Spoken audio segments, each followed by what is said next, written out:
Olá, pessoal! Quero cumprimentar a todos e todas. Mais uma vez estamos aqui na nossa prosa educativa, sempre trazendo um tema relevante para discutir com você. Quero agradecer mais uma vez a confiança aqui na TV Evangelizar, no Instituto Casagrande. E hoje vamos falar sobre educação.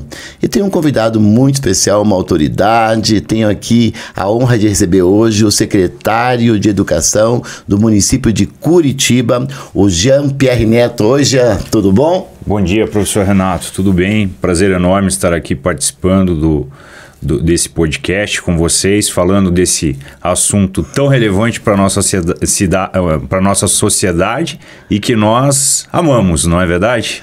E com certeza, ainda mais, o Gé é secretário de Educação de Curitiba, uma cidade que é referência em muitos aspectos, inclusive na educação.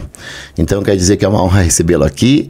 E Gé, eu acho que você assumiu este ano a Secretaria de Educação, uma responsabilidade enorme. E eu queria perguntar para você, como que você vê hoje a educação, principalmente a educação pública do Brasil, né? Como que você tem um desafio de fazer sempre uma mudança, de levar à frente uma prefeitura complexa, porque é muito grande, mas ao mesmo tempo eu acho que deve ser um prazer enorme, né? Assumir uma pasta de tamanha importância para uma sociedade. Como que você vê hoje a educação do nosso país? Perfeito. Eu vejo a educação do nosso país como um instrumento essencial para o futuro da nossa sociedade, né? Acho que a educação é a base, né? Ouvimos isso muito no dia a dia, mas a essência disso é muito importante, porque a gente possa refletir sobre a essência da educação pública, onde nós temos a possibilidade de fazer, principalmente quando a gente fala em educação pública e atinge a comunidade mais carente do nosso país, né, que muitas vezes a única esperança de um futuro melhor acaba sendo na educação, né? Crianças que muitas vezes não têm a estrutura familiar, né, que os pais muitas vezes não tiveram oportunidade, não tiveram acesso à educação e que eles podem ter um futuro diferente e que a única esperança dessas crianças muitas vezes está na educação, né? Então a gente tem um instrumento muito poderoso nas nossas mãos, né? Principalmente quando eu falo nas nossas mãos, nos gestores públicos e também em todo o funcionalismo público que trabalha dentro da educação. O gestor público, por si, ele não consegue fazer nada sozinho, ele precisa de toda a equipe, do comprometimento, do engajamento da equipe. Então eu vejo a educação pública como uma ferramenta importantíssima. É importante a gente refletir sobre essa essência. Obviamente, como todas as áreas, existem inúmeras fragilidades, né? A gente fala muito em um período pandêmico, falamos muito em recomposição de aprendizagem para recuperação desse período, né, difícil em que a nossa sociedade passou, mas eu vejo milhares de pessoas preocupadas com isso. E quando eu falo na sociedade, as pessoas preocupadas com a educação pública, eu não falo somente do gestor público ou somente do servidor público. Eu vejo a sociedade como um todo preocupada com a educação pública. Então a gente percebe a iniciativa privada buscando apoiar a educação, buscando trazer recursos para a educação que muitas vezes são escassos, principalmente quando a gente fala em pequenos municípios. Eu vejo institutos preocupados em apoiar o gestor público para que ele tenha também esse suporte necessário. Então eu percebo a educação como uma ferramenta muito poderosa e eu fico muito empolgado com essa possibilidade, com essas parcerias estratégicas que existem dentro, no círculo educação, no sistema educacional, porque a gente percebe que não estamos sozinhos, né? A própria Constituição Federal, quando ela fala que a educação é dever de todos, é sobre isso que está tratando, né? E obviamente a gente precisa pensar um pouquinho também em como resgatar aquela cultura da educação antiga, que eu acho que acabou se perdendo com o tempo, a preocupação das famílias, dos pais ou os responsáveis com a educação, o compromisso das famílias com a educação. Muitas vezes, algumas famílias acreditam, imaginam que a educação, a responsabilidade da família na educação é somente na matrícula, somente matricular a criança e pronto, meu filho, né, a criança está encaminhada, a educação da criança está caminhada. Quando nós sabemos que existe a responsabilidade da família em acompanhar o processo educacional, em fomentar, estimular a criança a estar presente na escola. Então eu vejo assim, a educação no Brasil em resumo, com diversas fragilidades, mas com inúmeras possibilidades, né? Vivemos em um mundo em que as informações transitam muito rápido, em que o acesso às informações é algo muito dinâmico, né? E que a educação também precisa acompanhar essa evolução. Então temos fragilidades, temos oportunidades, temos espaço para inovar, temos espaço para mudanças culturais necessárias, né? E a necessidade de fomentarmos cada vez mais a participação social, a participação da sociedade como um todo na educação. A questão da participação das famílias, né, que é uma questão que você traz aqui com muita propriedade. Eu fui diretor de escola, então eu acho que um dos grandes motes, grandes mobilizadores de mudança foi o envolvimento das famílias, que não é uma coisa simples, né, porque muitas vezes os pais lutam por uma vaga, quando eles colocam a criança lá, eles acham que cumpriram a sua responsabilidade. Eu diferencio um pouco a escola privada e a escola pública, porque na escola privada o pai lá paga uma mensalidade, compra um serviço. Na escola pública o pai recebe esse serviço, é um direito, né, de todos ter uma educação pública de qualidade, mas para que a gente tenha essa qualidade, tem que caminhar juntos, família e escola, de mãos dadas, como nós costumamos dizer. Você vê hoje que na Prefeitura de Curitiba, especialmente, há um envolvimento das famílias, nos conselhos, nas APMFs, ou seja, você sente isso ou há ainda muito a se fazer para que a família se aproxime mais da escola? Eu entendo que há margem para melhorias, né? Realmente existem famílias extremamente preocupadas, extremamente comprometidas, né? E essa premissa, né, de que a educação pública ela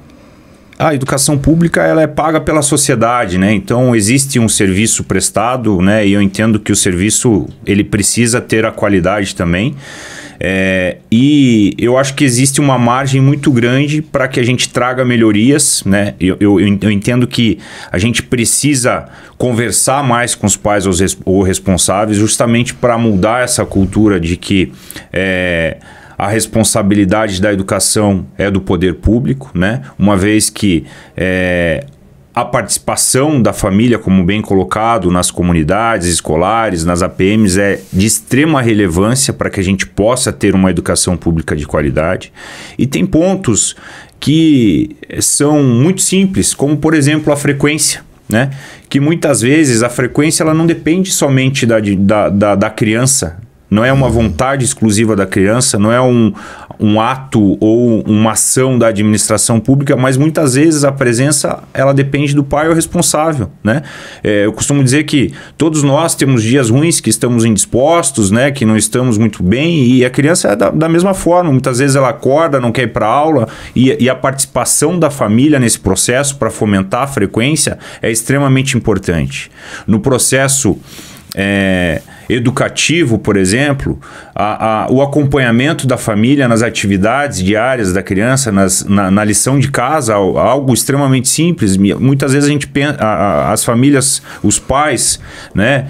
Mas eu sou analfabeto, eu não sei ler, não sei escrever, eu não sei acompanhar a atividade da minha filha, do meu filho, né? Mas o simples fato de ele olhar se o filho dele fez ou deixou de fazer já é suficiente. O simples fato dele pedir para que o filho dele faça a atividade de casa já é suficiente. Ele não precisa corrigir essa atividade, porque nós temos uma equipe pedagógica dentro da escola para fazer a correção. Ele não precisa, então, interferir no conteúdo especificamente. Ele tem que fazer o papel de pai, de orientar que para a criança vá para a escola, que tenha as condições, que leve o material. Exatamente. E que faça a tarefa de casa. Exatamente. Faça a tarefa, estude, acompanhe a rotina escolar para que ele saiba quais são os dias das avaliações, para que ele estimule o filho a estudar, né? Temos também um fator extremamente importante, Renato, eu aproveito o gancho dessa questão para falar de segurança nas escolas, né? Infelizmente, durante a minha curta trajetória em São Paulo, quando eu presidi a FDE, nós vivemos duas fatalidades em escolas em que a criança levou armas para a escola, né, na mochila. E aí, quando acontece esse tipo de situação... Que era uma coisa típica no Brasil e que a gente viu nos últimos tempos acontecerem em algumas situações bem desagradáveis, né? Exatamente. São coisas que a gente não gosta de tratar, de falar, mas é importante só para destacar a relevância em que quando esse tipo de coisa acontece, muitas vezes a sociedade simplesmente empurra a responsabilidade para o governo, né, dizendo que deveria ter detector de metais nas escolas, subir o muro, colocar grade. Na verdade, as escolas, a gente não pode tratar as escolas como um presídio, né?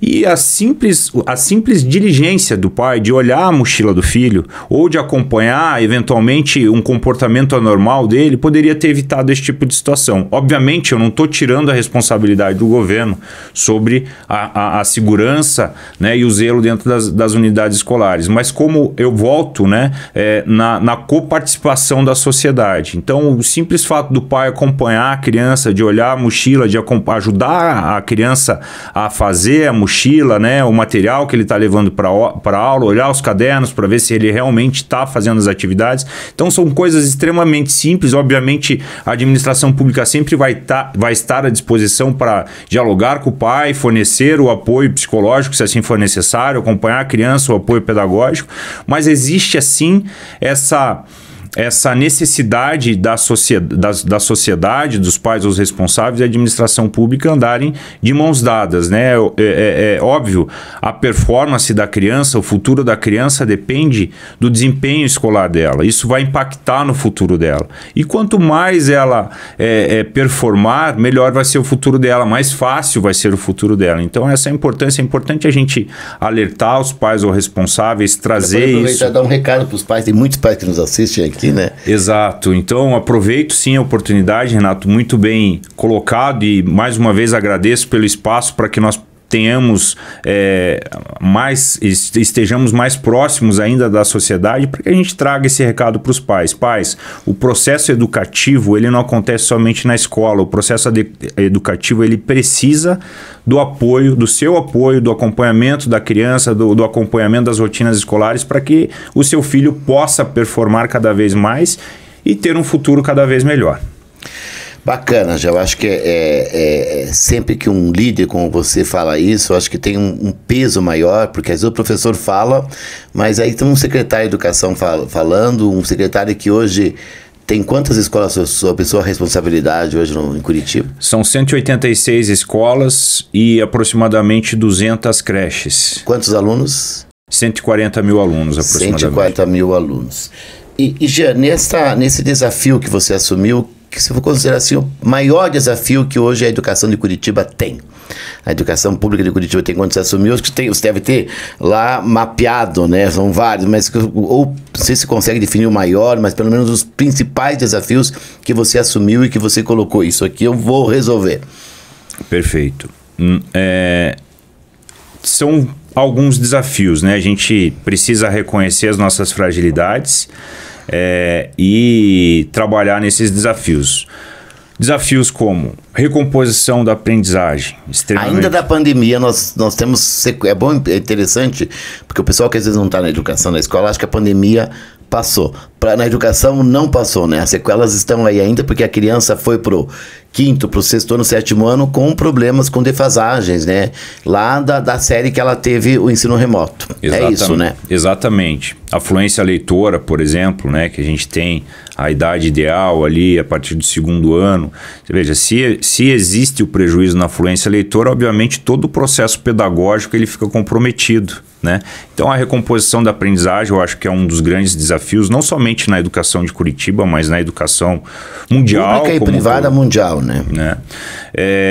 A infraestrutura, né? Eu vejo que a administração, a educação pública como um todo, também não somente a de Curitiba, mas a infraestrutura, a gente precisa ter um olhar mais cauteloso, um olhar mais cuidadoso para a infraestrutura. A gente precisa ter um ambiente escolar apropriado, acolhedor, né? Não somente para as nossas crianças, mas também para os profissionais que passam a maior parte do tempo deles ali dentro das unidades, né? E obviamente o orçamento público é um grande desafio, né? A gente precisa ser criativo, né? Para que as aquisições, as compras, o gasto ele seja responsável, né? E muitas vezes a gente não está falando na economia direta, mas na análise estratégica de como esse valor está sendo investido. Mas o grande desafio hoje é como nós podemos otimizar o tempo dos nossos profissionais. Quando você avalia o orçamento da educação, e também, mais uma vez, não falo somente da educação de Curitiba, eu falo de toda a educação pública. Você vai perceber que a maior parte do orçamento da educação pública, em qualquer secretaria, ela é consumida pela folha. O que significa dizer... dos professores, principalmente, porque é o grande número, né? Exato. O que significa dizer isso? E isso é importantíssimo. Quando eu falo que a maior parte do orçamento ele é comprometido pela folha, eu não estou dizendo que o salário do servidor público é caro. Pelo contrário, eu falo que o tempo do servidor público é precioso para a sociedade, né? A gente precisa lembrar que esse valor ele é pago pela sociedade. Então, o tempo do servidor público ele é precioso para a sociedade. O que significa dizer que nós precisamos gastar energia com aquilo que realmente traz resultado para a educação. Nós não podemos permitir que o tempo dos nossos professores, dos nossos pedagogos, dos nossos diretores sejam desperdiçados com atividades burocráticas. A gente precisa encontrar maneiras de... que a atividade nobre da aprendizagem seja o foco realmente, né? Exatamente, que é o que vai trazer o resultado que a nossa sociedade, que todos nós esperamos para a educação. Então a gente precisa, eu acho que esse é o grande desafio do gestor público. Como a gente otimiza o tempo dos nossos servidores para que esse tempo seja revertido em qualidade para a educação, para que ele possa focar naquilo que realmente é essencial para as nossas crianças e buscar cada vez mais uma educação de qualidade. A gente vai fazer um intervalinho agora, rápido. Voltamos na sequência para continuar conversando com o secretário de Educação do município de Curitiba, o professor Jean, e vamos aí, na sequência, falar um pouquinho sobre os professores, sobre como que é lidar com o professor hoje, que é uma questão bastante complexa. E vamos falar também um pouquinho sobre a inovação, agora com a inteligência artificial, inovação tecnológica, como que a Prefeitura de Curitiba está se preparando para lidar com esse novo momento. Fique ligado com a gente, voltamos em 2 minutinhos.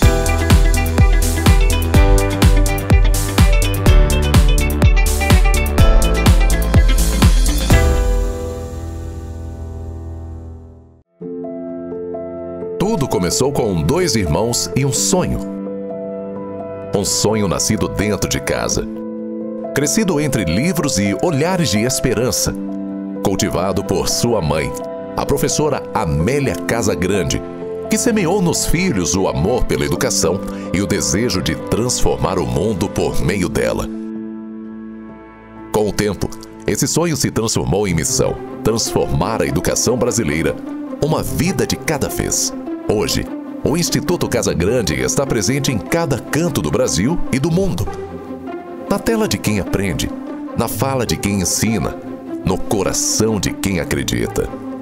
Oferece cursos de pós-graduação, formação continuada, seminários e congressos, tanto online quanto presenciais, que unem teoria e prática, afeto e inovação. Mais do que oferecer, o Instituto Casagrande organiza integralmente cada uma dessas formações, desenvolvidas com excelência e propósito, para secretarias de educação e redes de escolas. Mais de 1 milhão de educadores já trilharam esse caminho. É uma comunidade que compartilha a coragem de ensinar e a ousadia de transformar. Porque quando o professor cresce, todo o país avança. E mais um passo adiante em sua caminhada, o Instituto Casagrande chega agora ao estudante. Nasce o Curió, um sistema de ensino que promove o desenvolvimento de competências socioemocionais, éticas e sistêmicas para o exercício da cidadania, desde a primeira infância, criando uma base sólida para a formação integral dos estudantes ao longo de suas jornadas escolares. Uma proposta viva, ousada, humana, para formar cidadãos para um mundo em transformação. E para dar vida e permanência a esse sonho, nasce também a editora Casagrande, responsável por publicar os materiais do Curió e outros conteúdos voltados à educação e à construção de um futuro mais sensível, justo e criativo. Com a Associação Professora Amélia Casagrande, seu braço social, o Instituto também atua pela inclusão, pela equidade e pela sustentabilidade. Tudo isso nasce do compromisso com um ideal que não conhece fronteiras nem descanso. Como diz Cora Coralina, para quem viaja ao encontro do sol, é sempre madrugada. Instituto Casagrande, formando quem transforma.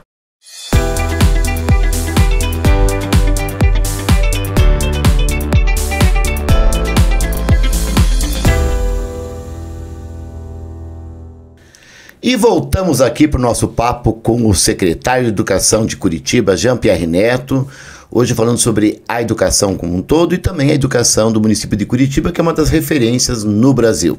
E antes do intervalo eu falava com o Jean sobre professores. E eu lido muito já com professores, viajo pelo Brasil inteiro e vejo uma grande crise na docência. Ou seja, não é uma questão só da escola pública, da escola privada e da educação como um todo, mas a educação básica sofre um pouco mais, sabe? Aquele momento parece que é uma descrença, a coisa cansou, os professores estão reclamando muito, saúde mental, a tecnologia, as famílias, né, o conflito. Eu acho que, na verdade, nós vemos uma grande crise na humanidade, a gente está vivendo uma revolução muito grande e claro que desemboca na escola porque nós somos humanizadores e lidamos com um momento de inteligência artificial, de valores diferentes, talvez uma mudança muito grande de valores de uma geração para outra. Como que você vê hoje esse ambiente de professores em Curitiba? E eu nem vou entrar na questão salarial, porque a questão de remuneração é uma questão nacional em muitos países também, mas eu diria que nem é hoje, eu tenho um Instagram muito forte, não é nem o programa que aparece mais, aparece muito mais a questão mesmo da saúde mental do professor, da dificuldade de dar aula, sabe? Os professores querem largar depois de 5, 6, 7 anos, e a gente não conseguir manter o professor com aquela chama tão importante para a educação. Perfeito, Renato. Eu acredito muito no papel do gestor. O gestor, ele precisa, eu acho que a essência da atividade do gestor é se preocupar com a equipe, com a integridade, a saúde e as atividades da equipe, né? E a premissa básica da educação é que a educação acontece em sala de aula, não existe outro lugar para ela acontecer, é ali que a educação acontece. E o professor está em contato direto com as nossas crianças. No início, né, a gente mencionou aqui que as informações elas estão muito dinâmicas, que o mundo ele está acontecendo, as coisas estão evoluindo de uma forma muito mais rápida do que sempre aconteceu. E cada dia isso tende a ser ainda mais acelerado. Por que eu contextualizei tudo isso? Eu acho que o grande papel hoje do gestor público como um todo, e aí passo, né, minha percepção para os demais colegas aí, secretários de educação, é justamente essa. A gente precisa se preocupar com o que acontece na sala de aula. A gente sim precisa se preocupar com o bem-estar dos nossos profissionais, dos nossos professores. Precisamos nos preocupar com a integridade física, com a saúde deles, né? Encontrar maneiras de dar esse suporte necessário que eles precisam, e isso é reconhecimento, né? O reconhecimento não é somente a questão salarial, mas o reconhecimento de termos essa preocupação se os nossos profissionais eles estão saindo de casa motivados para fazer a atividade deles. E assim a gente busca cada dia mais, e a partir do momento em que os nossos profissionais saem de casa motivados para fazer as atividades dele, eu tenho certeza absoluta que cada vez mais a gente vai ter uma educação de qualidade. Por que que eu falo isso? Obviamente a gente tem todas as mudanças acontecendo muito rápidas também na educação, também na sala de aula. Temos a introdução das tecnologias, temos introdução de novas metodologias, temos a preocupação com a recomposição da aprendizagem, né? Mas nós precisamos nos preocupar como que isso vai ser colocado para a rede. A gente precisa sim entender se os nossos profissionais eles estão preparados para receber esse volume de informação, esse volume de mudanças que estão sendo aplicados no dia a dia da educação, né? Então, óbvio, e aí eu volto a falar também do tempo dos nossos profissionais, o quanto ele é precioso e o quanto a gente precisa também se preocupar em como eles estão utilizando esse tempo. Então a gente precisa tirar a sobrecarga burocrática, administrativa, para que ele possa focar no pedagógico. E aí vai de encontro com toda essa contextualização que eu coloquei. Por quê? Por exemplo, se a gente tem uma infraestrutura precária dentro de sala de aula, muitas vezes, se eventualmente o professor ele precisa ministrar aula e chega lá, tem goteira na sala de aula, precisa improvisar, um recurso não funciona, é colocado uma tecnologia sem conectividade, ele não consegue utilizar uma plataforma. Então tem todo esse contexto que a gente precisa se preocupar, né? Para que os nossos profissionais eles sejam valorizados. Não é somente a questão da valorização salarial, que é extremamente importante também, mas todo o contexto, né? Então a gente tem uma inversão da pirâmide, da hierarquia dentro do sistema educacional, né? Em que a prioridade dentro da educação ela deve ser a sala de aula. E todo o sistema que gira... Exatamente. Então o diretor ele trabalha para que a sala de aula funcione. Os núcleos regionais ele deve trabalhar para a unidade educacional, e a Secretaria de Educação é a área que deve assumir a maior sobrecarga burocrática para tirar toda essa sobrecarga burocrática dos núcleos e das escolas, para que a gente possa cada vez mais deixar os nossos professores livres, para que eles possam fazer o que eles fazem com maestria, a educação propriamente dita, a parte pedagógica, para que eles tenham tempo de qualidade para tratar com as nossas crianças, para que eles tenham tempo de qualidade para preparar as aulas, para ministrar as aulas, para esclarecer as dúvidas, para trabalhar com a recomposição da aprendizagem. Aí, né, eu acho que é tudo... É sistêmico, né? É inevitável. A gente entra no sistêmico. Então a gente vai... cada vez mais permitir com que ele não tenha essa sobrecarga, evitando o adoecimento, evitando, né, a desmotivação do profissional, né? E obviamente aí a gente tem a busca pela educação pública de qualidade que a gente tanto fala, né? Eu acho que não é somente a pressão que funciona, a gente precisa trabalhar com engajamento, a gente precisa mostrar o propósito, e quando a gente mostra o propósito, mostrando a função, a atividade, a responsabilidade de cada parte. Trabalhamos como um time, se todos fizerem as suas atribuições, núcleos regionais, secretaria, diretor, o sistema funciona. Se eventualmente qualquer um desses protagonistas falha, vai pesar sempre, é inevitável. O peso acaba na sala de aula. E aí, por isso que se reforça muito do papel da própria gestão da escola, né?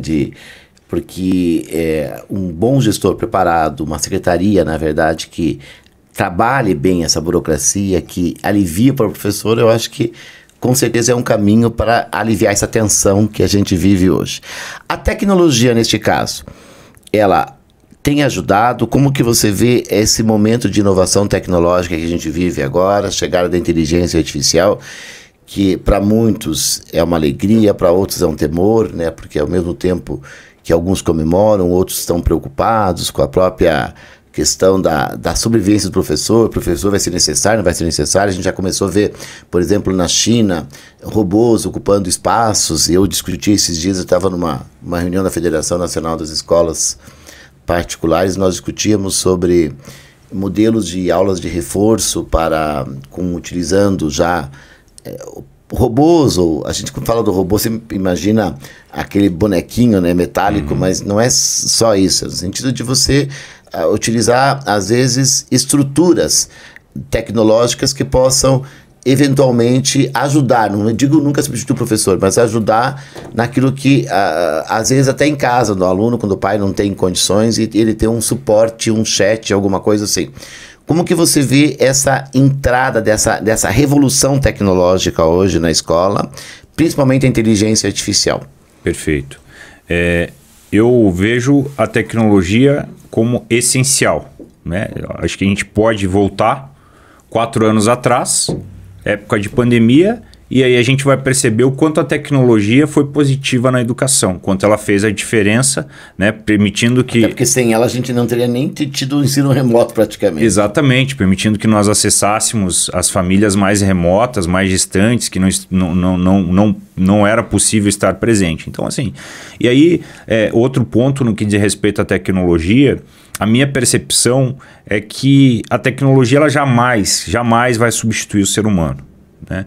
É impossível substituir o ser humano, mas a tecnologia ela trabalha a favor do ser humano. Né? E aí a gente, voltando ainda na lógica que eu trouxe aqui sobre a preciosidade do tempo dos nossos servidores, a gente precisa sim utilizar a tecnologia para tirar a sobrecarga burocrática e para simplificar as atividades de rotina dos nossos servidores. Né? E mais do que isso, eu entendo que a inteligência artificial é importantíssima para trabalhar nessa linha de simplificar a atividade, né? Para que a gente inclusive, possa... aquilo que você falou de reduzir certos trabalhos burocráticos do professor, a gente vê que ela pode contribuir muito com o professor ali, com a gestão, né? Exatamente, né? E a gente nunca vai tirar a tecnologia quando ela é bem empregada, a inteligência artificial quando ela é bem utilizada, e a gente precisa criar diretrizes para a utilização disso, ela nunca vai tirar a autonomia dos profissionais, dos servidores, do professor, do pedagogo, né? Mas sim vai ser um instrumento de facilitar. A gente tem, por exemplo, hoje em dia,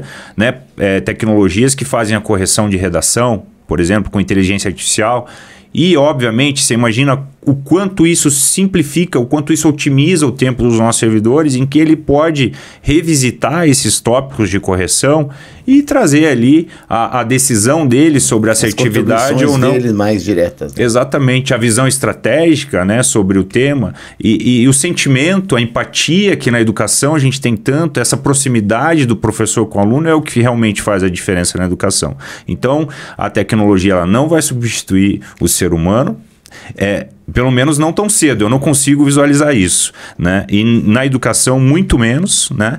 Mas ela é sim uma ferramenta muito importante dentro da educação. Obviamente a gente precisa preparar toda a nossa infraestrutura para receber a tecnologia, precisamos ter conectividade, precisamos investir tempo na formação dos nossos profissionais para que eles estejam aptos a utilizar essa tecnologia, para que a tecnologia não seja um problema na vida dele, mas sim uma solução.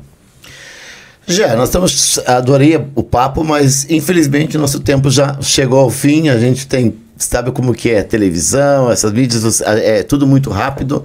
Adorei conversar com você. Eu queria só te fazer uma última pergunta, mas tem que ser em questão de 30 segundos. Se você pensa em que legado, como que eu quero ser lembrado quando eu sair da Secretaria de Educação? Qual o teu, assim, digamos, teu maior sonho aqui? Pode até falar diretamente para a câmera aí. Perfeito, Renato. Eu vejo hoje na educação a gente plantando uma sementinha. Então, meu maior sonho é que daqui a alguns anos eu encontre, como você encontrou aqui hoje, um aluno teu, né? Que ele foi meu aluno.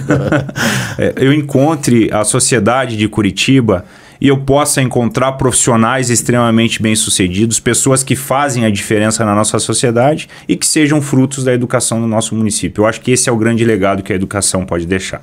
Então eu desejo muito sucesso na sua gestão, tenho certeza que vai chegar lá. Conte sempre com a gente. Quero agradecer mais uma vez pela sua audiência e a gente se encontra na próxima semana com mais uma prosa educativa. Tchau, tchau, pessoal. Até a próxima.